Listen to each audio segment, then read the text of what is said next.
All right, Craig, let's turn it over to you. Thank you. My name is Craig Heimark. I'm chair of Canyon Guard.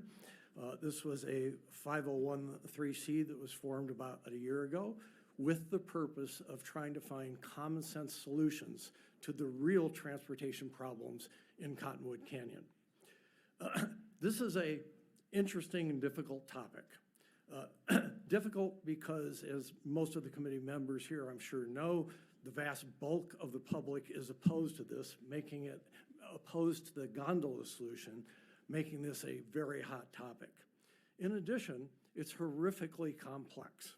There are thousands of pages that are published on the websites, multiple EISs that have been published, and it's difficult to understand the complexities of the phase 1, phase 2, and phase 3.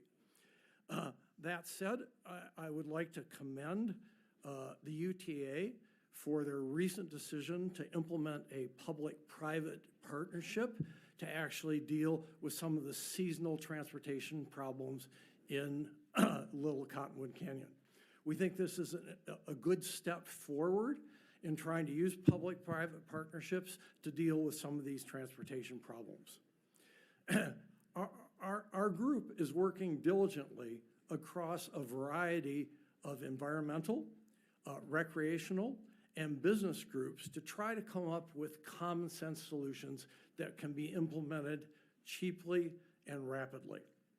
We have 3 suggestions for the committee to consider. The first actually goes to, I think, Ken Ivory's question of, have we approved the gondola yet?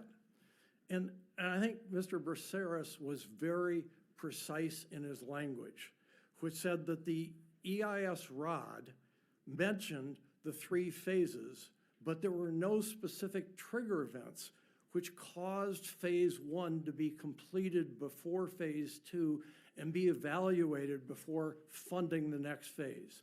So our first recommendation would be that the committee consider making the phases sequentially and not moving to the next phase without a formal evaluation period to see if the next phase is indeed needed. The second recommendation that we have, I think, is similar to some of the questions that Senator Kwan asked, which is, are there things that can be done now, even with the lawsuits that have been filed, that will help to remedy the transportation solutions in Little Cottonwood Canyon? The answer to that is, let me caveat first, I am not a lawyer, but I can read. And I find it beyond common sense to think that items that don't require an EIS can be stopped by lawsuits challenging an EIS. So some simple examples have already been discussed today. One is restoring busing to the levels that we had 20 years ago. My favorite 2 solutions are merge metering. So merge metering are the kinds of things that we have when we go on the highways and there's stoplights that space the merging traffic. My understanding is those dramatically improve the efficacy of the merging. That would have a dramatic effect upon the congestion in Little Cottonwood Canyon. And we urge UDOT to study this if they haven't studied it already, and if they have studied it already, then to make that public. Another solution that we think will be very effective, but does not require an EIS, is an improved traction control law. As you know, there is a traction control law in place already, but it's really not designed for the situation in Little and Big Cottonwood Canyon.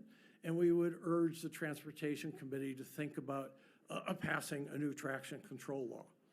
My main point is there are things, some of which Mike Maughan just articulated, that don't actually require an EIS and can be implemented over the next couple of years to actually relieve the congestion problems in Little Cottonwood Canyon. The third item is that I would encourage the Transportation Committee to encourage constructive conversations between the various stakeholders.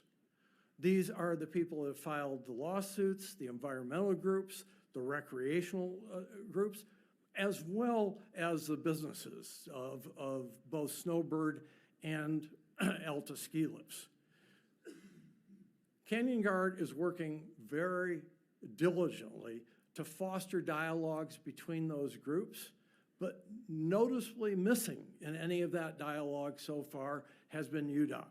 We would encourage the Transportation Committee to try to foster those types of constructive and civil dialogues among the stakeholders. That's all I have. Thank you. Okay, appreciate that. I've got one question from Representative Ward.